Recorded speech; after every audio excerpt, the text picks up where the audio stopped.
Setelah sempat tertunda, Menteri Pemuda dan Olahraga Imam Nahrawi akhirnya mengumumkan 17 nama yang masuk dalam tim transisi Indonesia Memanggil. Tim bentukan pemerintah itu akan bertugas mengambil alih hak dan kewenangan Federasi Sepak Bola Indonesia pasca Kemenpora membekukan organisasi PSSI. Usai mengumumkan nama-nama tersebut, Imam Nahrawi berencana akan kembali memanggil seluruh anggota tim untuk membahas roadmap dan tata kelola sepak bola Indonesia. Selain itu, tim transisi juga akan menggelar rapat perdananya pada pekan mendatang dengan agenda memilih ketua tim. Tim yang beranggotakan 17 orang ini sengaja dibentuk dari berbagai latar belakang berbeda. Tak sedikit dari anggota merupakan wajah-wajah baru di bidang olahraga. Bahkan, ada pula dari mereka yang tidak memiliki latar belakang mengenai dunia sepak bola. Namun dengan terbentuknya tim transisi PSSI, diharapkan dapat membawa perubahan bagi sepak bola nasional. Sementara itu, keberadaan tim transisi dijadwalkan akan berakhir hingga PSSI kembali membentuk kepengurusan baru yang sesuai dengan aturan organisasi dan statuta FIFA. Mungkinkah kinerja tim transisi ini akan efektif bagi sepak bola di tanah air? Atau bahkan Federasi Sepak Bola Dunia FIFA akan memberikan sanksi bagi sepak bola Indonesia? Menteri Pemuda dan Olahraga Imam Nahrawi akhirnya resmi membentuk tim transisi PSSI yang terdiri dari 17 orang. Ke-17 nama itu nantinya akan bertugas menggantikan tanggung jawab PSSI pasca dibekukan oleh Kemenpora. Untuk membahas hal itu sudah hadir di studio salah satu anggota tim transisi PSSI, Bibit Samatrianto, dan pengamat sepak bola Andi Bahtiar Yusuf. Saya ke Pak Bibit dulu, Pak. Ini sebelumnya kalau kita bicara soal tim transisi ini Pak Bibit kapan ditelepon sama Menteri langsung ya atau hari Jumat. Sebelumnya memang sudah menduga akan dimasukkan ke dalam tim transisi. Sebelumnya ada yang ngubungin juga. Sudah ada yang dari menghubungi. Tim 9 itu. Dari tim 9 bawa Pak Bibit. Kaget nggak Pak? Artinya orang tidak mengenal Pak Bibit sebagai orang yang pernah bicara soal sepak bola gitu. Tiba-tiba dipanggil untuk menjadi tim transisi yang ngomongin soal sepak bola. Ya. Ya nggak apa-apa, nggak masalah karena kehidupan ini tidak hanya sepak bola. Yang ada di korupsinya itu tidak hanya sepak bola. Saya punya gerakan masyarakat perangi korupsi, ada entitas publik, entitas swasta, entitas sosial. Apa sih yang pada saat Menteri menghubungi Pak Bibit, apa yang dikatakan oleh Pak Menteri? Artinya apakah ini memang terkait korupsi di PSSI atau apa? Ya, ada friksi antara atau bahkan sudah konflik ya antara menteri dengan Menpora dengan PSSI ya. Karena apa? Karena ya ketentuan-ketentuan yang ada dalam negeri ini kurang diindahkan oleh PSSI. Ya.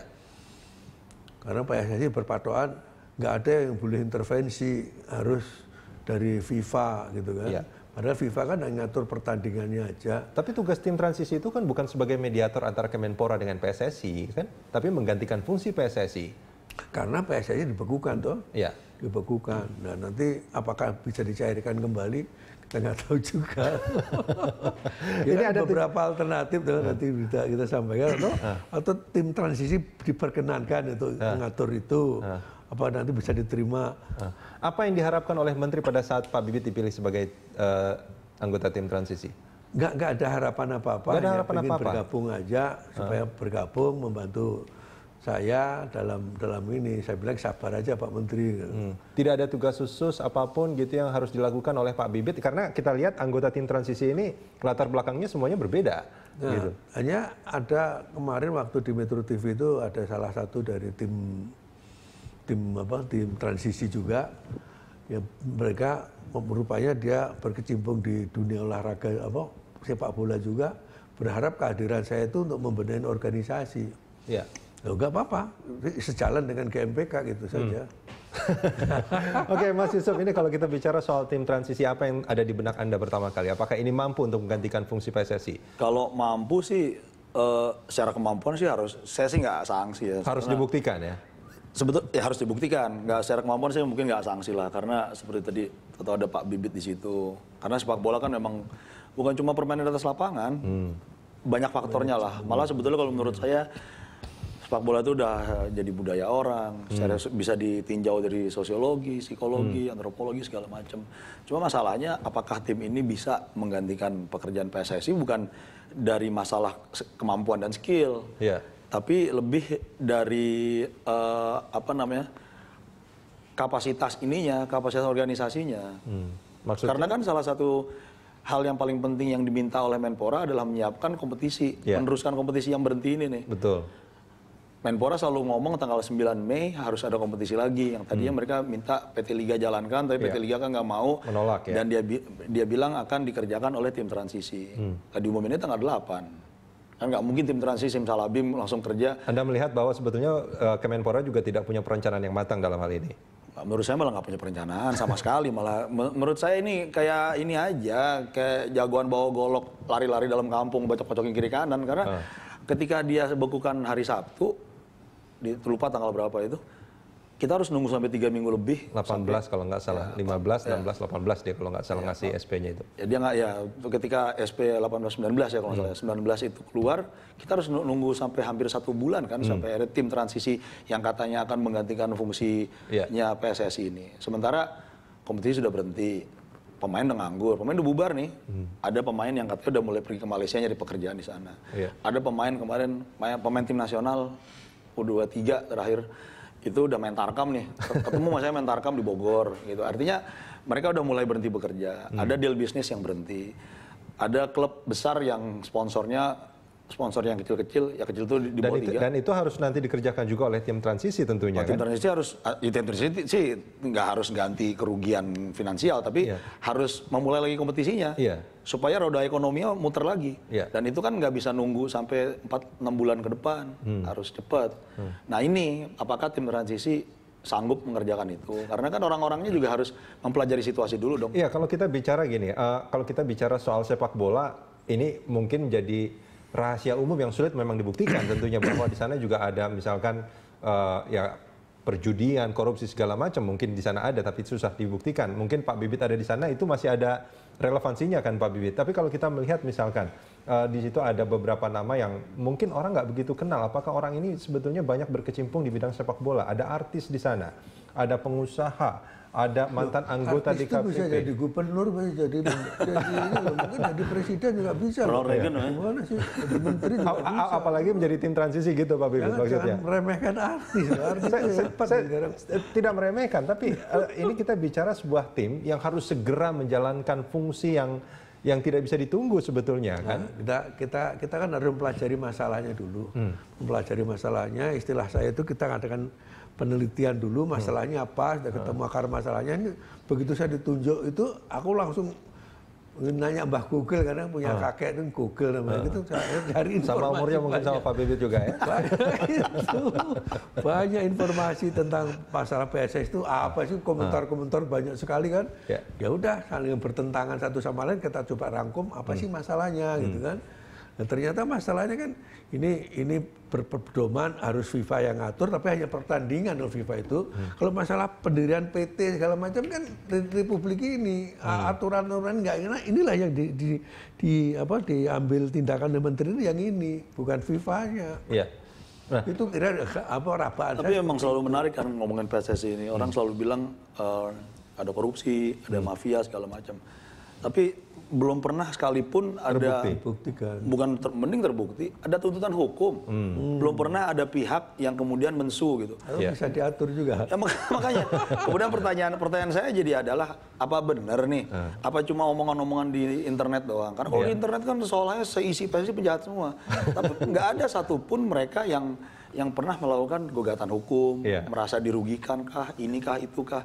Yang ada malah ada kemarin kan ada tuh yang karena bilang PSSI sarang mafia lalu dipanggil polisi malah. Jadi malah terjadi sebaliknya. Nah, sebenarnya menarik dengan Pak Bibit ada di sana kan. Bisa membuktikan bahwa betul-betul terjadi korupsi misalnya. Itu salah satu hal yang mungkin bisa dikerjakan. Tapi kalau yang lain apa yang bisa dikerjakan selain kalau Pak Bibit, mungkin orang masih bisa melihat relevansinya ya. Kalau ini sih ada pendiri Kaskus, mungkin akan lebih dibahas aja di Kaskus. Nah memang menarik sih isi orang-orangnya. Ada pendiri Kaskus, ada apa nih, ada wali kota Batu. Ada wali kota, ada mantan direktur utama Bank Indonesia, ada macam-macam sebetulnya. Sangat beragam nih, jadi kayak tim ses kepresidenan ini. Nah, dengan komposisi ini, Mas Yusuf, apa yang apa namanya mungkin bisa terfikirkan oleh Anda? Apakah mereka bisa melaksanakan fungsi PSSI yang pasti juga rumit dengan masalah yang sudah timbul ini? Ini yang saya lihat sih yang akan terjadi sih kebingungan. Kebingungan? Ya karena 15 ya tinggal ya. 15. Iya, dari 17, 2 kalau tidak salah sudah mengundurkan diri. Udah kena kartu merah tuh. 15 orang ini kan datang dari latar belakang berbeda, dengan pemahaman sepak bola yang beda-beda. Untuk nggak gampang menyatukan isi kepala mereka satu. Yang kedua juga, dan itu penting, adalah menyamakan pemahaman mereka tentang sepak bola secara luas. Memahami aturan organisasi besar bernama FIFA, hubungan sepak bola Indonesia dengan FIFA, hubungan federasi dengan FIFA, lalu kemudian menjalankan kompetisi. Itu kan hal yang layernya sangat lebar sekali, sangat tebel. Nah, tim ini punya PR yang sangat besar dan kita udah bukan agak sih. Sebetulnya sepak bola Indonesia udah nggak bisa nunggu lagi liganya berhenti terus-terusan. Nah ini Pak Bibit, apakah Pak Menteri memberikan target kapan liga harus sudah berjalan dan 9 Mei katanya. Ya. Kita udah kalau pada waktu pembicaraan itu nggak ngomong apa-apa. Nggak ngomong apa-apa. Tidak ada target. Kita baca-baca dari mana? Dari orang 9 Mei ngomongnya. Dari media gitu kan. Dari menteri atau dari orang-orang Kemenpora sendiri tidak pernah mengatakan. Dari media paling 2 bulan gitu kan. Dari kementerian tidak? Pak Menteri nggak ngomong berapa lama Pak, itu nggak ada. Ya artinya kan gini, dengan komposisi yang dengan latar belakang yang berbeda, kan perlu disamakan juga paradigma mereka tentang posma lah kira-kira. Iya. Nah ini belum ada sama sekali. Belum ada sama sekali. Panggil kumpul juga belum. Belum juga. Aku saat satu juga nggak ada yang kenal itu. Nggak ada yang kenal. Jadi hari ini pun belum ada panggilan untuk hari ini kan, itu kan penting, duduk bareng menyiapkan sesuatu, ya apapun itulah, untuk kemudian yang paling PR terdekat adalah liga jalan lagi, kan diminta liga jalan lagi. Nah tapi PR kemudian adalah mau nggak nih klub-klub ini bertanding tidak di bawah PT Liga, karena kan implikasi segala macam kan besar sekali, banyak sekali, dan kemudian tim 15 orang ini punya pemahaman itu nggak untuk membuat para anggota PSSI yang klub-klub itu siap bertanding di liga yang mau dijalankan si Liga Menpora ini. Ya, saya sih ini kalau kita lihat kan ini dari 17 atau tinggal 15 lagi nama orang ini kan sebetulnya tidak ada yang berhubungan dengan PSSI ya.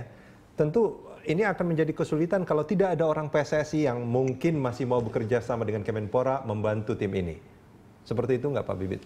Saya dengar itu ada tim teknis apa itu ya. Ada tim teknis. Ada bekas kalau nggak salah Saud Sirait ini dulu mantan komite etik gitu deh. DKPP. Ya dulu pernah, ya anggota DKPP dulu pernah jadi komite etik PSSI. Ricky Yaakob juga dulu pernah di PSSI. Pernah pemain ya. Main malah ya. Dulu idola saya sebenarnya itu striker paling bagus, tapi pada zamannya awal, ya. Tapi kan kita bisa minta pendapat mereka kan, kita panggil. Mudah-mudahan ada yang mau gitu. Mudah-mudahan ada yang mau ya. Nah, mudah-mudahan ada yang mau atau tidak kita sambung nanti di segmen berikut Pak Bibit dan Mas Yusuf.